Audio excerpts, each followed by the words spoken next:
Hey everybody, welcome back to We Are the Batman. I'm Mike. And this is Matthew. So, doing something a little funky today. The episode you guys are going to hear in a few minutes, we recorded back in February, I think.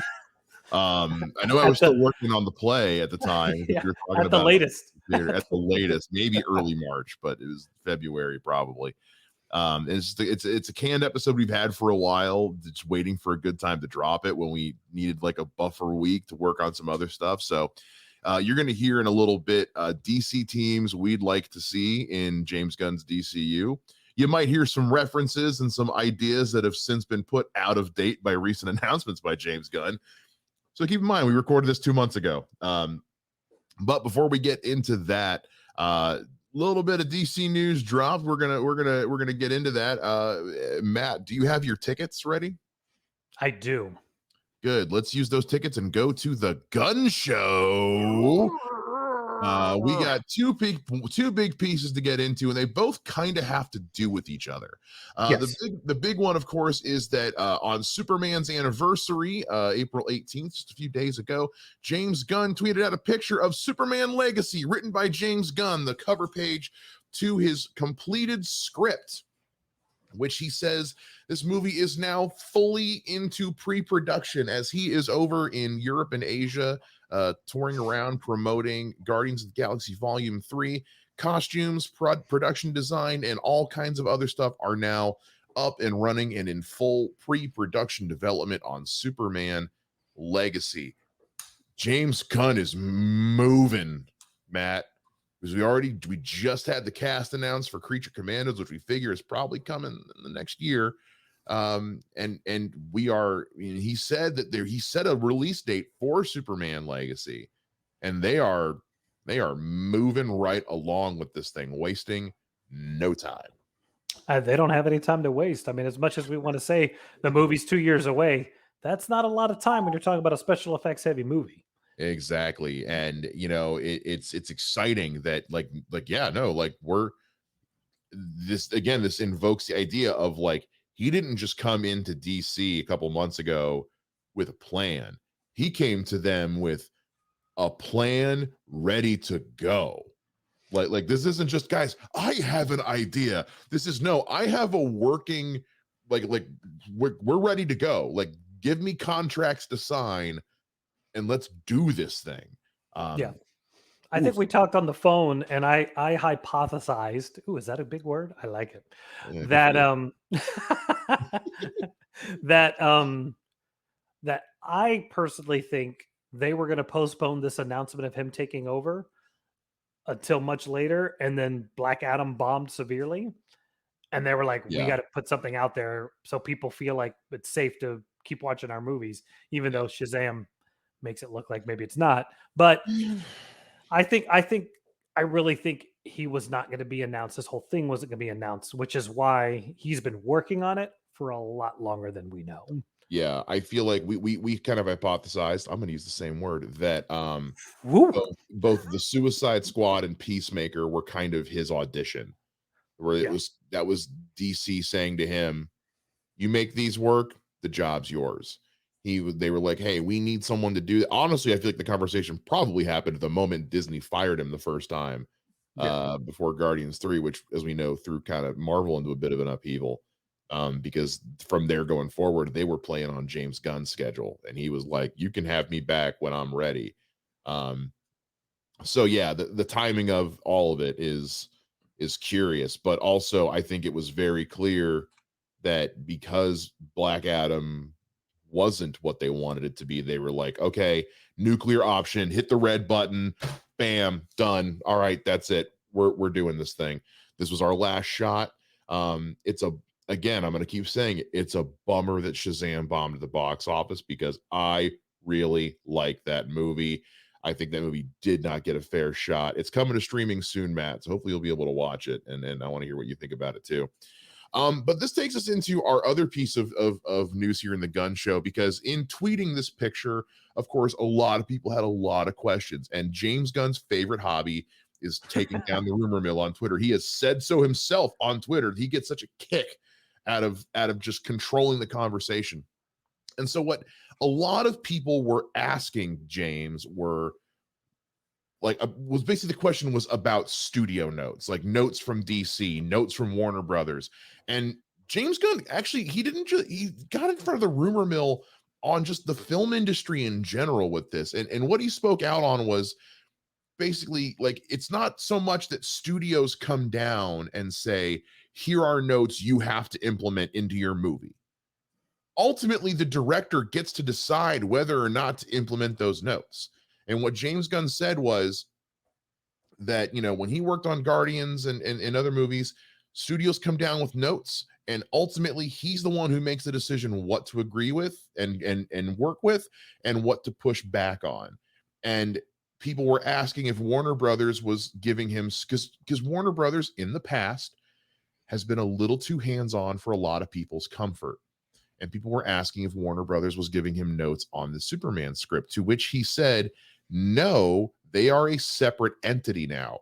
People are forgetting that when James Gunn came on, it wasn't that he was just taking on the DC cinematic universe. They created DC Studios. DC Studios was not a thing before James Gunn. Every DC film was just made at Warner Brothers Studios. Much like how Marvel is now separate from Disney Studio, owned by Disney, the company, but the studios are separate. DC Studios is now separate from Warner Brothers Studios. James Gunn is the head of DC Studios. So the only one giving notes is him, but he also did confirm this wasn't like he just wrote this and unilaterally this is what's happening. He said he gave it to his writer's room, which includes Tom King, who, you know, we've spoken about on this show numerous times. He gave it to his writer's room and it passed over a lot of hands for input. He's been very adamant about, like, this is not a one-man show. He assembled this writer's room for a reason, and he's taking input where it comes from, but ultimately it is the director's decision what to do with that input. Yes. And it's something that I think I always say this, like, the only reason producers start really putting their hands on things is when it sucks. Looking at you, Fantastic Four. So, like, shots fired. So, like, if your movie really sucks or is so off brand of what they want, they're going to push more and more and more. But if you're doing a great job and there's nothing to push on, they're not going to give you any notes. It's such a mixed bag because, again, like Warner Brothers and Fox are when you talk about studio interference, the two names you think of are Warner Brothers and Fox, because Warner Brothers is very much a studio run by a committee where they've got like a board they answer to, and they put a lot of pressure on directors to take these notes because they look at things like, you know, like the bullshit demographic charts and all that. Well, the chart says that with 18 to 35-year-olds, and ultimately, like, you need to just let your directors just direct. And so now with DC Studios being its own separate entity, that it's a good reminder to have that this is no longer DC made by Warner Brothers. This is DC made by DC. Warner Bros. Discovery just writes the check. Ultimately, DC Studios are the ones making the calls, and that is run by James Gunn and Peter Safran.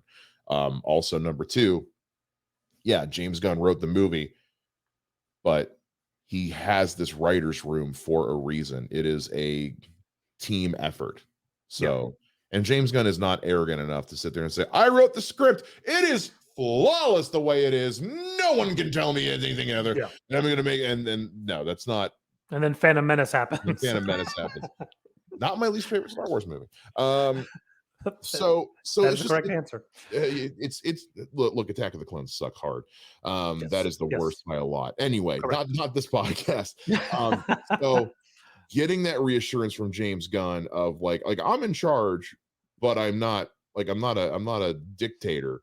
Yeah, like it's a team effort, and getting again just those little nuggets of behind the curtain information that I think a lot of people will do. I honestly am a little shocked, and I'm not saying this like to brag. It's more as a surprise. I don't see a lot of other outlets doing a deep dive into James Gunn's Twitter like we are, and I feel like more of them should be, because there's a lot of good information to be had there. Yeah. Instead, we all go subscribing to Grace Randolph's bullshit YouTube channel. That woman is wrong more than I breathe. So, and I'm a fat guy, so I breathe a lot to stay alive. So it's just amazing to me that more outlets aren't doing what we're doing, which is like, let's just go to the horse's mouth, people. I mean, ultimately, we're better than them, and we both know it. We are, and James Gunn will hire us one day. It's more you than me. No, it's definitely us. Hey, you're the one.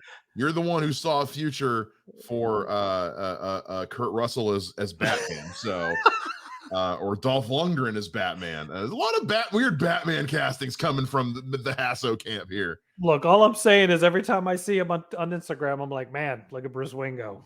Whatever. So those are the two big pieces coming out of James Gunn's Twitter. Our best friend, our BFF James Gunn, who we have a close personal relationship with, and we exchange Christmas cards every year. It's all bullshit. We don't. he liked one tweet. Yeah. So that's what we got. Like I said, guys, this next episode is a lot of fun. We had a blast with this one because DC's got great teams, and James Gunn loves his weird kooky teams. So we had a lot of fun putting this episode together 2 whole months ago, and I'm glad you guys are finally going to get to hear it. We at the time of this recording are going to go record our breakdown for the 1966 Batman movie, which you guys will be able to hear next week as we start our however long it goes last Friday of every month live action Batman movie breakdown. But in the meantime, please enjoy this episode of We Are the Batman. Hey guys, it's Mike from We Are the Batman here. Just want to let you know we have a new website you guys can go to. Just go to podpage.com/We Are the Batman. That's podpage.com/We Are the Batman. You can get all of our episodes there, get a little more information about us, and most importantly, you can leave us reviews and you can leave us comments and messages, send us questions and episode ideas, and you can even leave us voicemails. All these great tools are on the website. Head over to podpage.com/We Are the Batman. We always love to hear from you guys. Head on over there now and check it out.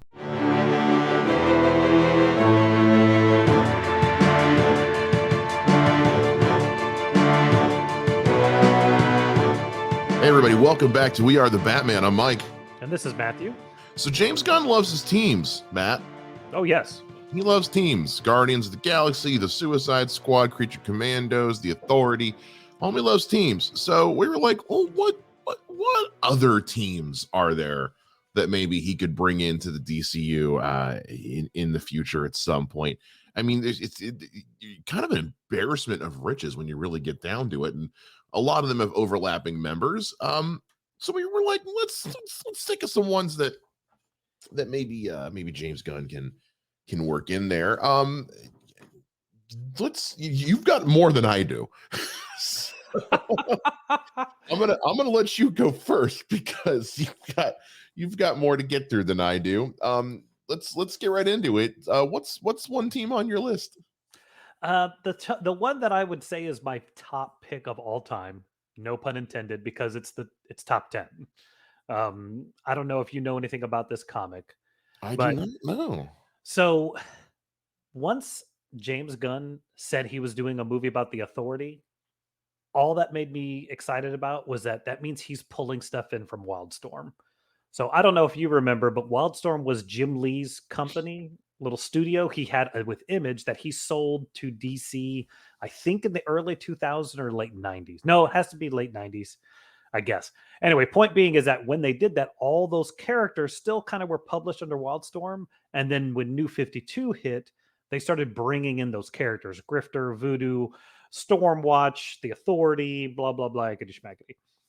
But the big joke that happened when that purchase came out is that Jim Lee had actually gotten Alan Moore to create an entire new superhero universe. Okay. The top 10 was one of them. I can't remember what the female. There's like a Wonder Woman character. There was ABC Alan Moore's Best Comics is what it was called.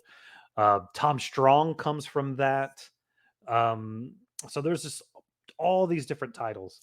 And Top 10 was my favorite. And what Top 10 is it's a world where every single person in it has superpowers. Hmm. And the Top 10 is the name of the police precinct that polices the city that the story takes place in. Oh, okay. So it's this kind of cop procedural thing. It has every issue has kind of smaller cases, but there's also this overarching like 6 issue, then 12 issue storyline. And like I said, the weird and cool thing of it is, again, every single character, be it the cabbie, be it the hot dog vendor, the cop, the sarge, the captain, they all have different superpowers. They They have a all have pulse. They different, have powers. yeah, and it's even like the hookers all have superpowers. Like, and I say that because they're part of one of the stories. Of course they are. Yeah, and it was just really interesting. It's like just fascinating, amazing stuff. Alex Ross does a lot of the covers, and what is some of the fun, and there's always like every single panel. Like this is one of those things where I look and go, as a comic book, you know, very limited experience writing comics. I can't imagine the detail that must have been in these panels because almost every single panel, if you look in the background, there is some kind of Easter egg Mm. to the point where there is one issue, I think it's like 7 or 8, where one of the characters has to go to another dimension. So he goes to like the Grand Central Station of transdimensional travel, and there's a splash page, and there's at least 50 Easter eggs on that splash page, Mm. spanning from the evil version of Kirk and Spock to Age of Apocalypse X-Men to the superheroes from the Hanna-Barbera cartoons. Like it's just everything and anything. And if you just sit there, I'll have to send you one of the pictures. You could just sit there and look, and you've just like, hey, that's Scooby Doo. Hey, that's the Fat Albert Kids. Hey, that's this. That's this super. It's just crazy. The Stargate guys are right there. So it's just, not only is it a fascinating read, very good storytelling. The first one, some Mhm. of the other ones kind of went blah, but also what's it called? But also just the art and and just looking at every panel is so much fun. Okay. I always love when they work in those little Easter eggs into the background. I always remember in JLA New World Order when the Hyper Clan is executing criminals, two of the people they have that are like already dead and like their bodies are smoldering off to the side are Wolverine and Doctor Doom. Like just as a like oh tee you know like we couldn't think of like we wanted to make sure it was people that no one was gonna miss in DC. We didn't want the Hyper Clan to just like off Two-Face or something like that. Um, so that was fun. So I love when they do little Easter eggs and stuff like that. Yeah. Yeah. And All this right. is also, like I said, I think the good and bad is that the budget for the costuming would be insane. So it would have to be animated. Oh, for sure. Oh, absolutely. I think with a lot of the team up groups, a lot of them you're gonna have to do animated because it's just so much, unless Yeah. it's like a known property like Suicide Squad. There's a reason why Creature Commandos is going to start off animated, and I think the Authority I don't think they've confirmed. I think is going to be live action, but I I think don't he know. would have said if it was going to be animated. Yeah, I feel like if he didn't say it was animated, then it's live action. Yeah. Okay, all right. What's another one you got? Another one I got, this one's kind of a cheat, but I think would be very interesting, is I would do like an Agents of Spiral just so I can get Dick Grayson into something. You cheeky bastard. I should have seen it coming. I didn't even think about that. Okay, all right. But It I was a think good what I would, run. It was a good run of comics. well, and I also think like, what a different way to bring him in. If his Yeah. first appearance is that he's Agent 37. And I would even go so far as have him have an alternate name, and Mhm. throughout the show, you slowly realize it's Dick Grayson. And Oh, then okay. like you're following this thing and there's like, what is happening? Maybe do the weird thing where it's actually, I don't know, like Huntress was there. Make it Yeah. seem like it's about Huntress, but then like they're like, hey, we think we have a mole. We need to figure out who it is. And then when she figures it out, she's like, oh wait, it's freaking Nightwing. Yeah, you could just have everybody just only ever call him Agent 37 like the whole Yeah. time, or because so then that way it's like people who know are going to be like, oh, that's probably Dick Grayson, and then anyone who doesn't know is going to be like, who's this dickhole? Yeah. They find out his name is actually Dick, so it kind of works. Yeah. Dick Holio Grayson. That is his full legal name. Yeah. Um, well, plus I think it would be cool to just have like an awesome spy thriller series or movie or whatever set in these. You can't go look at the Bond movies, look at the Bourne movies. You can't go wrong with look at Captain America: Winter Soldier. Like a good spy thriller goes a long way. Yeah. And then and like I said, and then you have him whenever he appears in the movies or live action. It's like now that they're starting with Damien, I almost have that weird thing where it would be interesting for him to show up and Batman be like, I need your help, but Mhm. there's a new Robin. And he's like, Oh, how about I be this guy? I'll be more ninja. I'll use the ideas and the things I've learned from Spiral as a special agent, and I'm going to create this new identity, Nightwing, and mhm. that's why he has a completely different costume and no cape. Oh, so he uses the Agent of Spiral thing to form the Nightwing identity. Yeah, I think that might be something Oh, interesting. I like that idea actually. I like the idea of him quitting being Robin and just saying I'm done being a hero altogether. And then just when I think I'm out, they pull me right back in. Yeah, I because I like mean, that idea. like I know James Gunn said he's going to expend the Bat family, but is he really going to burn through 5 Robins off screen before we get to Damien? You know what I mean? I mean, when we were pitching Dick Grayson ideas, that was one of the ones we came up with because it's just it's so much time you Yeah. have to cover. So, all right, what's one of yours, man? I've already gone twice. All Go. right, so one of mine, I mentioned it to you at one point, and because I just think it's so much fun, and that's The Outsiders. I really Yes. like The Outsiders. Whether it was the Batman and The Outsiders run, whether it was when they were being led by Nightwing or led by Arsenal, the Outsiders is just such a way to get some really cool characters that aren't seen in the mainstream a whole lot. I think my personal favorite is probably Metamorpho. Um, Dude has died so many times in the Yes. comics. Yes. Um, but it's a great way that you can incorporate a Nightwing. I'd probably want it to be Arsenal personally, because I really like Arsenal as a character, and I was really bummed with how he kind of got the shaft on CW's Arrow show. Like he was really cool when he was there, he just wasn't there very long. And it's Metamorpho, Black Lightning is a part of the Outsiders, Geoforce, Katana, um, Looker, and I'm forgetting one. Halo. Black Lightning used to be. I mentioned him first. Oh, okay. But also like with Black Lightning, like they have been trying to get Static Shock worked into DC again for years now. If you Yeah. didn't do Black Lightning, you could easily do Static Shock in his place, and it's a similar character, and it's a way to get him incorporated into DC again because Static Shock's one of those characters that was created for TV and then was just so popular they started putting him in comics because Static Shock's a cool character. Yeah. He's honestly Black Lightning, but in my opinion, better. um, I Nothing against Black Lightning. I prefer Static Shock, but I grew up with Static Shock. But no, it's just, the Outsiders is a great way to really they were amazing when they were in Brave and the Bold. Yeah. So good in Brave and the Bold. Loved them in the 90s. I know I talk about this comic all the time, but it was one of my favorite ones growing up. JLA, New World Order, the Outsiders are a huge part of that. That's the third time Metamorpho dies in the comics, is in that run, but he dies saving everybody. And I can still picture the splash page in my head right now. Like it is a beautiful, beautiful splash page. You can work Batman into this in Nightwing, and like I said, I probably want to have Arsenal lead it. There's a version of it where they're kind of led by Alfred after the Batman RIP storyline.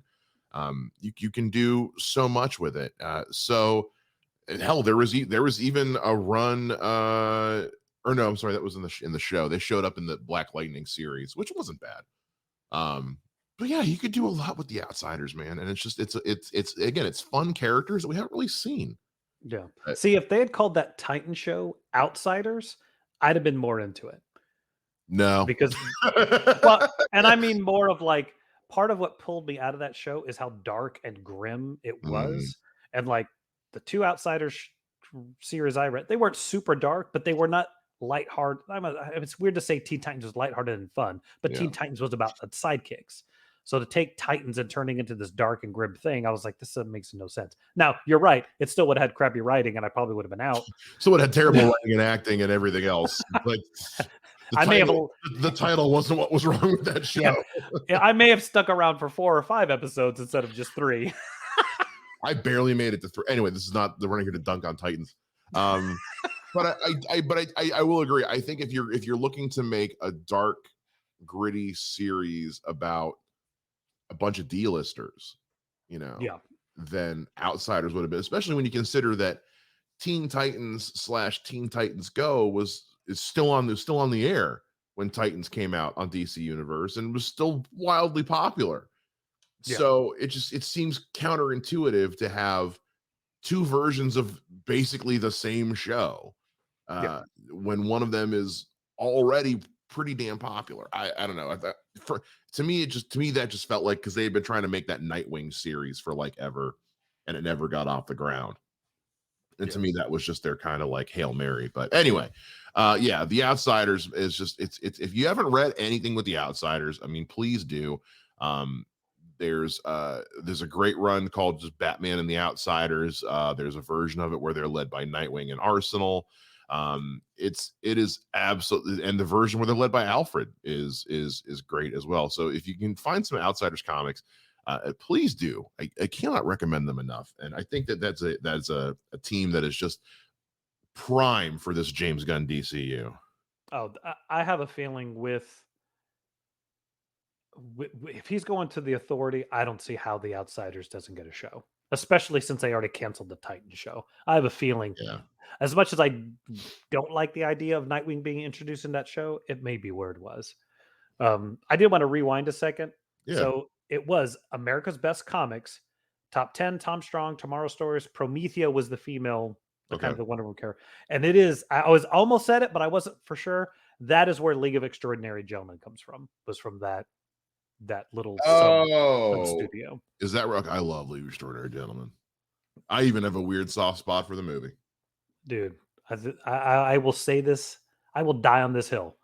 I need a Karate Captain Nemo movie right now. No kidding. That movie has a lot more going for it than people give it credit for. I'm just going to say that. Is it a great movie? By no stretch of the imagination. Oh, it's awesome. No. It is a fun watch, though. Yeah, this is what I will say. If you listen to the DVD commentary, they bought the concept, not the comic. Yeah, like because the concept enough is really interesting. But that's another conversation for another time. Yeah. So, all right. What's your next one, or am I going? How many? I've only got one left. So, how many do you got? I can talk about a dozen. Let me go back since I brought it back to this. Yes, Tomorrow Stories was the other one I was thinking about. Okay. So Tomorrow Stories was an anthology comic.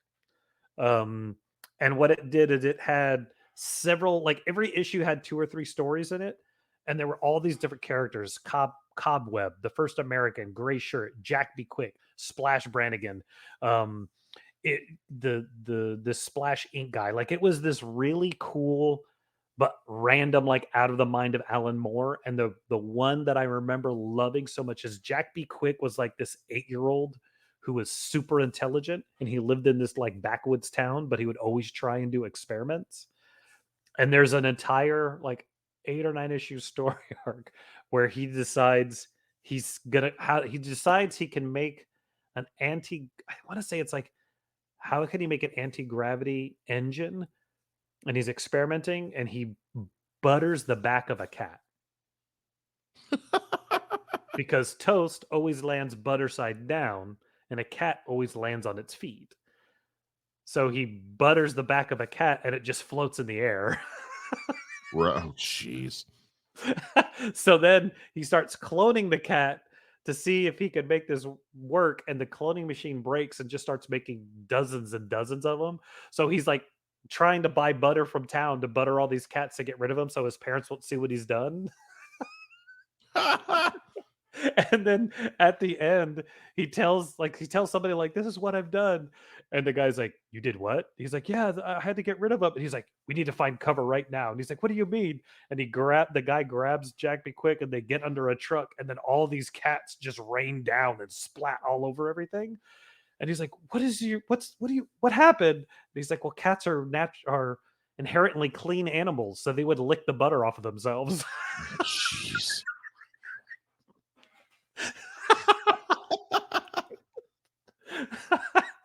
So it was like it's like stuff like that. And his parents were he like lived on a farm. His parents are farmers, and he would just do the most random things. But the gray shirt was like a shadow character. The first American was kind of like a Captain America thing. Um Cobweb was, I don't even remember much, but it was just this cool little like you have a either a 30-minute or 20-minute cartoon that had two or three like 5-minute segments. I don't know. There was almost every single thing in ABC Comics would make a great animated show. I think most comics would make a great animated show if you just give them the time. Well, but the thing that I liked about this is that ABC, none of thing was connected. Mm-hmm. Oh yeah. So it was like Top 10 was its own thing. Tom Strong was its own thing. ABC, the Tomorrow Story is its own thing. Every single thing did not connect. Now I think eventually there was like a team up, and then when Tom Strong got pulled into DC, because he's technically a DC character now, um, they then started showing up in other things. But like I don't think any of the characters from Tomorrow Stories, Promethea, none of them top 10, none of them appeared in the DC comics. So it's kind of like Astro City. Like it was part of Image, but it didn't overlap with anything. Okay, I gotcha. So, but anyway, you go. All right. So my other one is a deep cut. Most people don't know that this 4-issue run even exists. I happen to own all 4 issues, which is saying something because it is a hard title to find. It is from Vertigo. It is from '99, and it is called The Trenchcoat Brigade. The Trenchcoat Brigade. Wow, you stumped me on that one. Oh, really? You don't know who that is? I don't. Now I'm looking. All right. Tell me about it. Tell me about it. Trenchcoat Brigade. They were it was a 4-issue run about a 4-person team of magic users that all wore trench coats. Oh God! Of course, I should have known it was Constantine. It's Constantine, it's Dr. Occult, it's Mr. E, and it's Phantom Stranger. When I was first getting back into comics and was like, what's a character I can go ham on collecting? And Constantine was a good one. Trenchcoat Brigade's only 4 issues. It actually this group actually originates from Books of Magic. If you've ever read Books of Magic, which is the thing that J.K. Rowling ripped off for Harry Potter. Okay. Google it, kids. I'm not kidding. it is blatant. But yeah, they're part of Neil Gaiman's Books of Magic series. They get together to kind of help Tim Hunter, who's the main kid in Books of Magic, through all the different realms.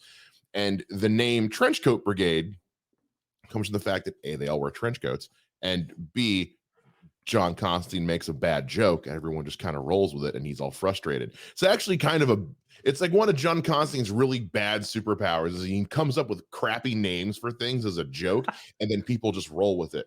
Like in this book, he was making a reference to the Charge of the Light Brigade when he was naming this, and he was like, just call us, the Trenchcoat Brigade, and everyone's just kind of like, that's not half bad. And he's like, no, damn it. This will happen again later on in Justice League Dark when he makes a joke like, well, you've got Justice League West Coast and Justice League. Why don't you just call us Justice League Dark? And Zatanna's like, hey. And John's like, no, not again. Damn it. No, it's a really cool run. It was a great opportunity for some like noir style private eye mystery solving, 4 smart mouth dudes in trench coats. A Rose Psychic makes an appearance at one point in the comics, but it's only a 4-issue run. So you could kind of Like, you could do the whole run as a movie probably, Yeah. or just as a cool one season, one-off mini series, or you could have some, just have some fun with it, because these characters, especially Phantom Stranger, lends themselves to so much fun occult storytelling. And since we're already know we're getting Swamp Thing introduced, it makes sense that Constantine is on his way. And that opens it, like we mentioned when we did our DC breakdown, it opens the door to a lot of things. And this is just such a deep cut Vertigo run, Yeah. that you can have some fun with it. And yeah, of course, it's Constantine, so I'm gonna try to find a way to make it happen, because because because Batman is my letter A and Constantine is my number one. So it's, yeah, but it's fun. You can get some snarkiness in there. You can just get some fun, cool, dark occult stuff going on. It's a lot of fun. I cannot recommend it enough. If you can find it, good on you, because these are hard to find. It took me about 4 years to get all 4 issues, but thankfully, go to your small grade Comic Cons, people, and just go to the comic book vendors and raid their bins, because that's where you're going to find some of this stuff for like nothing. So yeah, that's the other one that I got. No, I think that's fantastic. And with the Authority being in there, maybe Midnighter could be there. I mean, he has no magic abilities per se, but who knows? Sky's the limit with this stuff, man. I mean, the Trenchcoat Brigade, like they because of who it is, it's Constantine, Phantom Stranger, Dr. Occult, and Mr. E. Like, they transcend everything, so they can be anywhere. Especially with Swamp Thing getting involved, you can incorporate these guys into anything with anybody. Maybe they're, one of these guys is who, you talked about with the Authority, how like 2 of the guys get like trapped in another dimension for a while. Maybe they have something to do with this. I don't know, but yeah, you can do a lot with these guys. Well, it like Phantom Stranger is one of those characters. I don't know a lot about him, but every time he shows up, he is fascinating. And he's in one of my favorite Batman cartoons of all time, the Brave and the Bold. Brave and the Bold episode where Batman hunts down Joe Yeah. Chill. Where it's So, him and Spectre, yeah. voiced by Kevin Conroy and Mark Hamill. Yeah. It's a great episode. Well, also Phantom Stranger shows up in the Swamp Thing series, the single season series that they had that we talked about a couple weeks ago. Yeah, you were telling me that. Yeah, Phantom Stranger's in like 4 episodes. They don't, like, he's just kind of portrayed as just this mysterious dude in the wings messing with stuff. But I was like, oh, that's Phantom Stranger. Because at one point you actually see him in the suit and get up, and I was like, oh, that's who that is. Yeah. Excellent. Okay. Literally, hypothetically, the easiest cosplay to do until you realize a nice 3-piece suit with a trench coat is $1,000. You're talking to a guy who's been trying to put together a John Constantine cosplay forever. Do you know how hard it is to find a beige trench coat? It is so hard. Without getting it made. Yeah, it's not hard to find one. It's hard to afford one. Yeah. I will find it for you. I know exactly where you can go. Okay, yeah, cool. If you got to find that fits me is where the real struggle comes in. $300, and they will make it specifically for you. Okay, this sounds like some back alley black market, like it's going to cost me a kidney, some bullshit. White sheep leather. It's where I get my cap suits. All right. Do you got any others? I mean, yes. do you have any others for today? I will limit myself to one more. Okay. And this is totally one of those, like, please, just because I love this show or I love this comic. Yeah.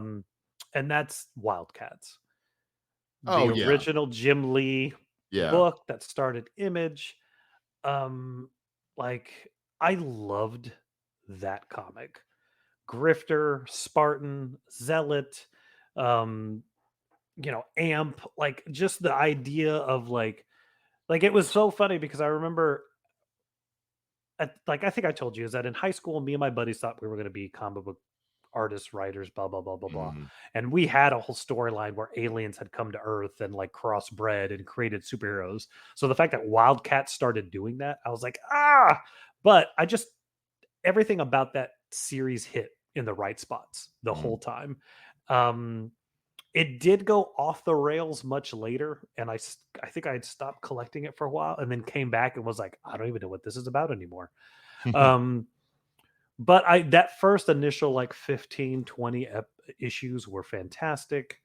Alan Moore gets involved and starts like really giving the background of the characters. But I thought, I mean, there's very 90s look, but just still a very cool look. Mhm. And again, now that you're getting into aliens and all these different costumes, and like the Wildcats are supposed to be covert action teams. Mhm. So the idea of like this superhero group that are like covertly trying to do stuff and like like a lot of those image things, the promise of what the story was going to be quickly turned into we don't know what we're doing anymore. True. But Wildcats, I think, was one of the least sufferers. Whatever, they seem to be consistent in it, so it wasn't too bad. But yeah, I always thought like it was just a cool thing, and like I've brought up Grifter in the past. Grifter is one of my favorites when it comes to that whole thing. And then of course, why not? Yeah, that's my other pick. I just like it already had its own animated show that's Yeah. wonderfully terrible. Like if you want to get a really horrible laugh, go just watch the theme because it's that mid 90s everybody thinks rap is cool. Oh, I remember those days. Yeah. So it is. I remember like jokingly showing my son that, and he was like, "No, Dad, I don't want to watch this show because it was so Best. bad. It was Yeah. horrible." I, Um, I thought of one more. do it. Blackhawks. Yes, that Do the would be cool. Blackhawks. Do a World War II period piece with the Blackhawks. But there, boom, sold. Do it like a Band of Brothers style. Just World War II piece about the Blackhawks. Because you can incorporate. I think it'd be cool if they did it and they incorporated because they in the comics this happened. Like you could incorporate like the Phantom. Yeah, Because he appears in the Blackhawks at one point. Because Phantom's one of those characters who everyone has used. He has been in everything. Dark Horse, Image, Marvel, DC, everyone's used him. yeah. You talk about the purple guy, right? Yeah, the one that Billy Zane played in the 90s. Yeah, I think he's public domain, which is why he I can think so be too. Yeah. everywhere. So, but yeah, no, do a cool, just do a cool period piece miniseries about World War II Blackhawks. I'm in. Especially if you lean into like the anime and the flight thing, like Mhm. I'm not saying like Veritech fighters like in Robotech, but that Yeah, style of action with the flying would be fantastic. absolutely. Well, and who doesn't love watching superheroes beat up on some Nazis? There you go. I'm just saying. Anyway, so those are the teams that there's some obscure teams that DC has made over the years, and we're like, hey, James Gunn, you like teams? Here, Yeah. hire us. Yeah, here's 4, 5, 8, 15 different comic book cartoons that you can do based on comics. I'm Yeah. really am wondering if he's going to pull anything from ABC. I don't know, man. He's doing Creature Commandos and the Authority. Yeah, but the funny thing, I forgot to tell you the funny joke. The funny joke was that when Wildstorm was purchased, Mm. and then there weren't memes back then, but the big joke was like, "Oh, cool, Alan Moore gets to quit DC twice." Oh, Because funny. I don't think anything from like besides Tom Strong, nothing from that thing has seen the light of day again. Like I think they did another League of Extraordinary Gentlemen, I but mean, they were doing league books forever. yeah, I guess that's true. Like Top 10 did a couple more books, but I can't remember if that was before. Well, I say this. There was some of that kept going when it was Wildstorm was still publishing stuff itself. Mm. But then once Wildstorm got completely after New 52 completely molded into DC, I don't think any of this stuff has appeared. So, You know what? Do another League of Extraordinary Gentlemen. It's not DC, but I'm down. Yeah. Anyway, those are the teams that we think we would be cool. We'd love to know, did we miss any? Did we miss the mark on some of these? We'd love to hear from you guys. So please make sure you let us know. You can let us know on our website. Go over to podpage.com/wearethebatman. You guys can send us messages, comments, criticisms, any episode ideas. You can also leave us voicemails that we will listen to and react to live on the show. Matt, where else can the people find us? go to www.facebook.com/group/fanboyjunction with the K and drop anything on there. Tell me, I'm gonna put this out there. I know that when I was doing Fanboy Junction, the long running joke was that I tried to put Chris Evans in everything. So I think now we're at the point where I'm trying to put Dick Grayson, Nightwing, and everything. So if it's going too far, you guys, audience, you let me know. Hey, Matthew, stop doing that, and I might listen. He won't. You can also find us on Twitter at We Are the Batman. You can find me on Twitter at Mr. Mike Shea. And you can find me on Twitter at Mr. J Ninja. That'll going to do it for this episode of We Are the Batman. We'll see you guys again next time. Same bat time, same bat podcast channel. Bye-bye.